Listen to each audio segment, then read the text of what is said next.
Welcome to The Explainer. I am so pumped you're here with us today because we are going to crack open one of the most misunderstood business stories in literal history. But hey, we're not just doing a history lesson here. No way. We're putting on our investigator hat and doing a full-blown forensic autopsy of a massive organizational failure. And then, we're taking the exact blueprints of that disaster to uncover a massive, hidden risk that's lurking in project management right now.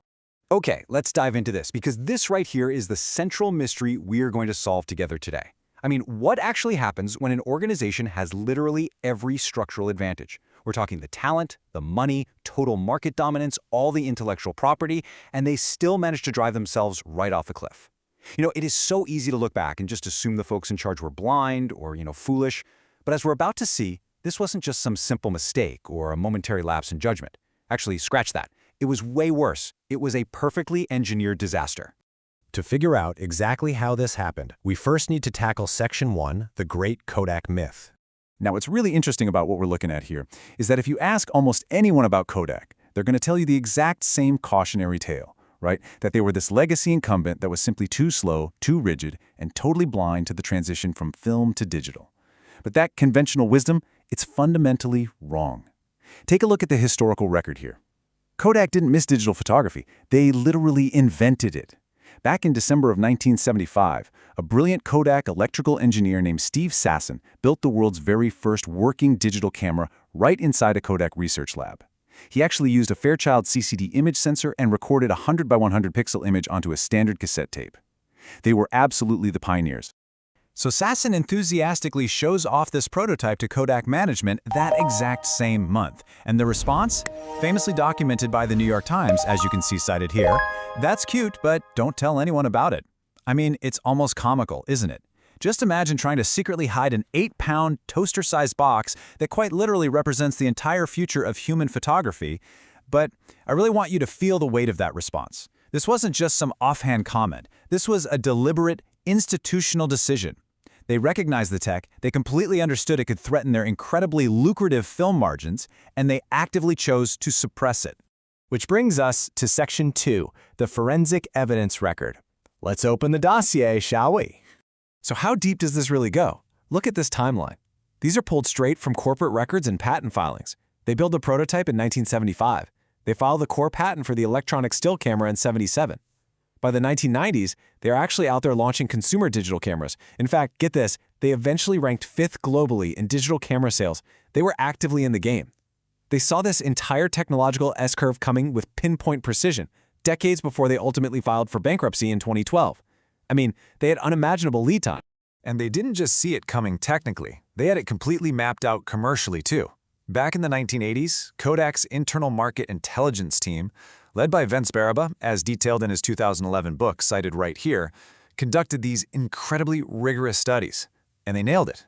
They correctly concluded that digital would fully replace film, and they accurately projected a 10 to 20-year transition timeline.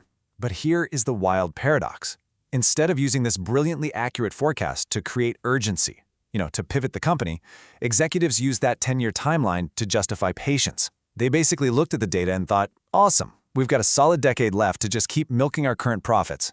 The absolutely crucial point to understand here is this. The organization fundamentally lacked a cultural framework to build a business around inferior economics.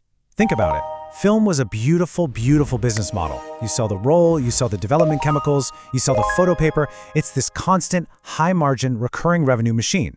Digital?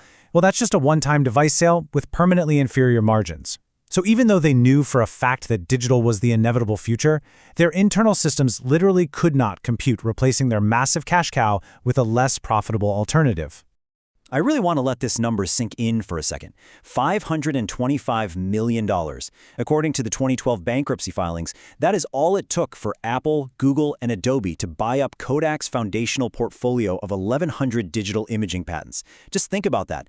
The very foundational technology that Kodak invented, the tech they suppressed, the tech they tried to safely manage from the sidelines, it gets sold off for a mere fraction of its true worth to the tech giants who define our world today.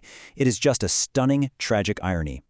So that brings us to Section 3, the architecture of a failure. Let's look under the hood. We really have to look past this surface-level idea that this was just a failure of intelligence, right? Because the people at Kodak were brilliant. We need to dig into the true root cause embedded in their system. Let's see how this builds across these 3 steps shown here. Step 1. Pristine, undeniable disruption evidence enters the system. Step 2. That evidence gets evaluated, but it's judged solely against their existing legacy financial frameworks. And Step 3. The system automatically converts that disruptive evidence into a recommendation for margin protection and delay. Every single decision node in that company functioned absolutely perfectly to protect current revenue, and that ironically guaranteed a catastrophic outcome for their future. And that leads us to the most terrifying realization of this entire case study. Rational, localized decisions engineered a catastrophic system outcome.